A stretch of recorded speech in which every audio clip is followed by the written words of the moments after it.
আসসালামু আলাইকুম প্রিয় শিক্ষার্থীরা, আমি শিরিন সুলতানা আলোচনা করব আমাদের নতুন গৌরব গাথা। এই গল্পটির অনুশীলনীর প্রশ্নগুলো, সেগুলো নিয়ে একটু আলোচনা করব। দেখো, অনুশীলনী যে এমসিকিউ আছে সেগুলো নিয়ে। গণভবন কি? গণভবন হচ্ছে বাংলাদেশের প্রধানমন্ত্রীর সরকারি যে বাসভবন, সেটাকে গণভবন বলা হয়। 2 নম্বর আছে জনবিচ্ছিন্ন সরকার বলতে কি বোঝো? জনবিচ্ছিন্ন সরকার বলতে জনগণের কল্যাণে নিবেদিত সরকার অথবা জনগণের জন্য বিধিবদ্ধ সরকার। জনগণ হতে বিচ্ছিন্ন যে সরকার বা আলাদা যে সরকার, তাকে বলা হয় জনবিচ্ছিন্ন সরকার। 3 নম্বর দেখো, নিচে উদ্দীপকটা পড়ে আমরা 3 ও 4 নম্বর আনসার দিব।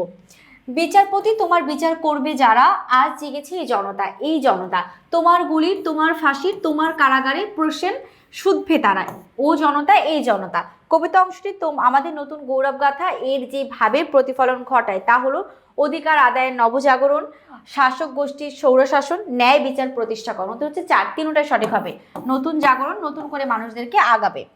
আচ্ছা, 4 নম্বর, আমাদের নতুন গৌরব গাথা এর শিক্ষার্থী জনতা আর কবিতা অংশের জনতার জাগরণের কারণ নিচের কোন বাক্যে সার্থকভাবে প্রকাশ পেয়েছে?